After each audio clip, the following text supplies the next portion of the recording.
Hi all. Welcome to the third lecture. In the first lecture, I explained about the very basics of the mechanics of machinery, and in the second lecture, I explained about what a machine is, what a mechanism is, and what a structure is. Those three things I will give a quick recap because it is very important in this lecture also. Machine means the basic purpose of the machine is to transform some form of energy into work, and in order to transform that energy into work, there will be different interconnected links, there will be different parts which are interconnected, so that the energy is converted into work. In the case of mechanism, its ultimate purpose is not to transform into work but to transform motion. Like one form of motion is converted to another form of motion at a different point, like a slider crank mechanism, the rotary motion is converted to reciprocating motion. Or so the basic purpose of the mechanism is transforming the motion. Work doesn't have a role in mechanism. And finally, the structure means it will support the load only, it doesn't perform any work, it doesn't transform any motion, it supports the load only. So these are the three basic things which we studied in the last lecture: a machine, structure, mechanism. And in our subject, we are not focusing on the structure, we are focusing on mechanism and machine, more importantly on the mechanism. Okay, so again one more time, machine will transform energy into work, whereas the mechanism transform the motion. So let's come to the first topic and the most important topic, one of the most important topics in mechanics of machinery. What is a kinematic link? What is a kinematic link? See, in machine or mechanism, even if you look at this figure, you can see that this is an IC engine. There are several parts like the piston, connecting rod, crankshaft. These are all interconnected so that we will get the final work, we will get the final output. So the piston is actually a link, connecting rod is a link, crankshaft is a link. So this is the definition of the link. Each part of the machine which moves related to some other part is known as kinematic link. The piston moves related to connecting rod moves related to the crankshaft. So there is a movement between these three different parts, like the piston, like the connecting rod and the crankshaft.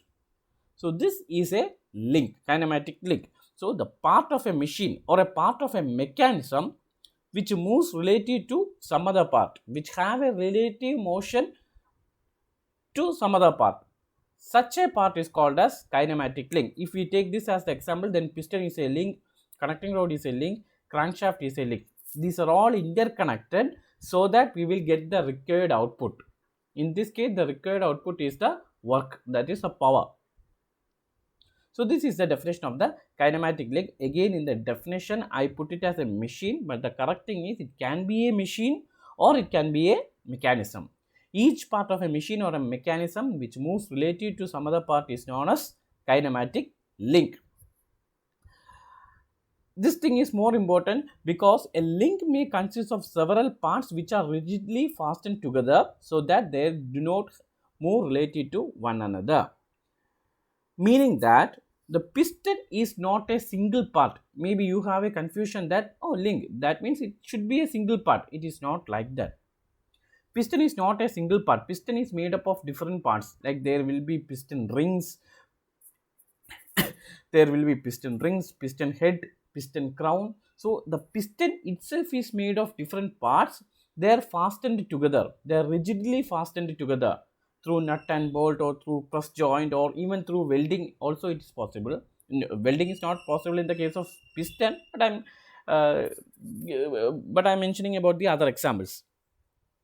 So a link can be made of several different parts. It can be rigidly fastened together, but the ultimate thing is they do not have a relative motion to one another. The piston head doesn't move related to the piston crown, or the piston crown doesn't move related to the piston rings or anything. So there won't be any relative motion, but the link can be made of different parts. Even the same is the case with connecting rod also. Even if you look closely into the first figure, you can see there are two bolts.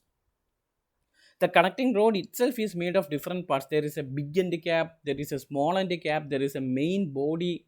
These are all rigidly fastened together. In the case of connecting rod, these are fastened together by the means of a bolts. So this thing is very important. A link consists of several parts which are rigidly fastened together so that they do not move related to one another. So this is the basic definition of the kinematic link. The parts of a machine which moves related to some other part, or basically the machine is made up of number of rigid links which are connected together. Okay. So now you need to know the difference between what a rigid body and what a resistant body is. I think in the last lecture I just gave a hint on the definition of the both. But basically rigid body, you are very much clear now. What is a rigid body? Even if you apply some forces, even if you apply some load, there won't be any deformation. That is a basic definition of a rigid body. There will be no deformation under the action of an applied force. Whereas resistant body means there will be some deformation, but the deformation is negligible. If we apply some load or if we apply some force, then there will be some deformation, but the deformation is so negligible that it doesn't affect the output performance. If it is a machine, then the purpose is to convert work energy into work, then the deformation won't affect that sole purpose. If it is a mechanism, then the purpose is to transfer motion. Even if it is a resistant body, there will be some deformation, but the deformation won't affect the transmission of the forces. So this is the difference between the rigid and resistant body. There will be a deformation. There will be no deformation in rigid body. There will be some deformation in resistant body, but the deformation is very negligible so that it can be neglected. Now the thing is the link a rigid body or a resistant body? Normally we assume that the link is a complete rigid body, but in most practical cases it's not a rigid body. A perfect rigid body is an ideal concept. In most cases it's not a rigid body, it's a resistant body. That means it will have some deformation, but the deformation can be neglected, or the deformation is very negligible so that it can be neglected. So a link or the element need not be a rigid body, but it must be a resistant body. A body, this I already explained, a body is said to be a resistant body if it is capable of transmitting the required forces with negligible deformation. That's the key thing, negligible deformation. Now, in this mechanism, you can see there is a spring, isn't it? Okay. Is the spring a rigid body or is the spring a resistant body? Spring is not a rigid body or spring is not a resistant body because there is some motion.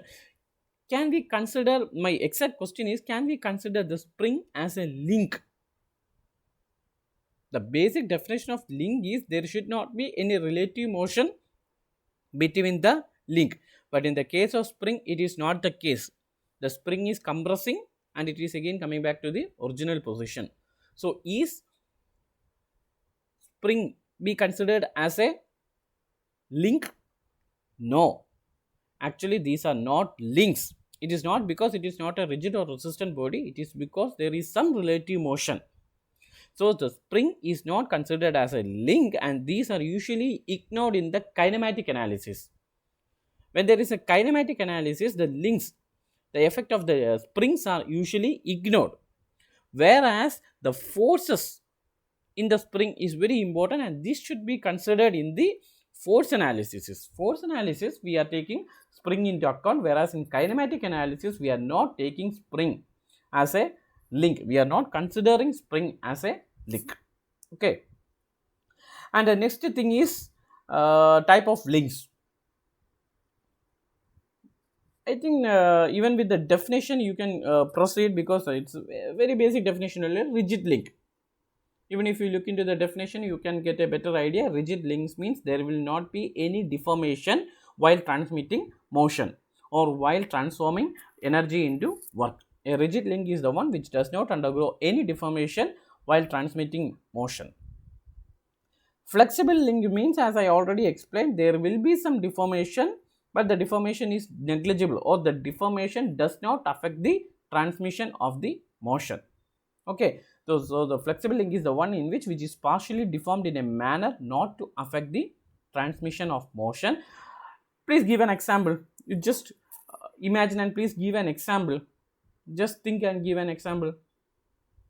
Belt drive, rope drive, chain drives, these always undergo some deformation, but the deformation does not affect the transmission of the motion. So the examples are belt, rope, chain and wires are the flexible links. And the last thing I included is these transmitted tensile forces only. These transmit tensile forces only. What is that thing, or what is that sentence meaning? Belt, rope, chain and wire drives transmit tensile forces only. Will it not transmit compressive forces? You just think we will discuss this thing during the class session. Okay, so why I put this statement, these transmitted tensile forces only, just think that and please give me an answer. We will discuss it in the online session. Okay, and the last link is rigid, flexible and fluid link. Fluid link means there is a fluid and the motion is transmitted through the fluid by the pressure or compression. The best example is hydraulic presses, hydraulic jack and hydraulic brakes. These are the best examples. A fluid is provided and the motion is transmitted through the fluid by the means of pressure or compression. Okay, so these are the types of link: rigid, flexible and fluid link. Okay, now let's come to the difference between the machine and the structure, because in the syllabus it is included now. That is why I included at this point. Now I think I don't need to explain much, because you are very much familiar with what a machine is and what a structure is, and even you can state the difference between the machine and the structure. First difference: the parts of the machine moves relative to one another, which is not the case in structure. The members of the structure does not move related to one another. I think I don't need to explain further, because the sole purpose of the structure is to support the load. A machine transforms the available energy into useful work, whereas in structure no energy is transformed into useful work. The link of a machine may transmit both power and motion. The members of the structure transmit forces only, or it supports loads only. So this is the difference between a machine and a structure. I think I don't need to go into much details. I already explained this several times. And then the second thing, one of the most important things from the subject point of view, what is a kinematic pair? The literary meaning of pair itself is enough. What is a pair? When we connect two things, it forms a pair. In the case of mechanics of machinery, see the figure, the link 1 and link 2. In the first figure, they are connected by the means of a hinge joint. So the link 1 and link 2 forms a pair. In the second case also, the link 1 and link 2 forms a pair, and the link 2 is having a sliding motion. In the first figure, the link 1 is having a rotatory motion. So these two figures are the examples of pair. Then what is a kinematic pair? The two links or elements of the machine, when in contact with each other, are said to form a pair. Okay, that is okay. Then how we can say this is as a kinematic pair? If the relative motion between them is completely or successfully constrained, then the pair is known as kinematic pair. See, you take the first figure as an example. See here, the link 1 is allowed to move in the rotary direction only. It can only revolve, it can't slide, or it is not allowed to move in any other direction, it can only rotate. Whereas in the second figure, the link 2 can slide along the gateways. So it's allowed to move only in the linear direction. It can only slide. There is no rotatory motion, or there is no any other motion for the link 2. So this forms a kinematic pair. If the relative motion between them is completely or successfully constrained, or it is restricted to move in one direction only, in one way only, then the pair is known as kinematic pair. Okay, link 1, it can only have a rotatory motion, so it's a constrained motion. In the case of second figure, link 2, it is allowed to slide only, it's allowed to move in the horizontal direction only, it's also constrained. So this forms a kinematic pair. If the relative motion between them is completely or successfully constrained, the pair is known as kinematic pair. I will explain what is completely or successfully constrained in the next slide. Okay, so now you understand what a kinematic pair is. Now let's go to the types of constrained motion. What are all the types of constrained motion? First one is the completely constrained motion. If you look at this figure, you can see the body is allowed to slide only. It can only have a sliding motion. It can't rotate, or any other motion is not possible for the block. So this is a completely constrained motion. Naturally, it's a constrained motion. We don't have to put any constraints. It is actually a constrained motion only. It can only slide. This is the first one, completely constrained motion. See, if you look at this shaft, it can slide as well as it can rotate. So it's a incompletely constrained motion. It can move in two directions. One, it can slide. In the second, it can rotate. So it is an incompletely constrained motion. It's not a constrained motion because it can move in two ways. It can slide as well as it can rotate. So an incompletely constrained motion.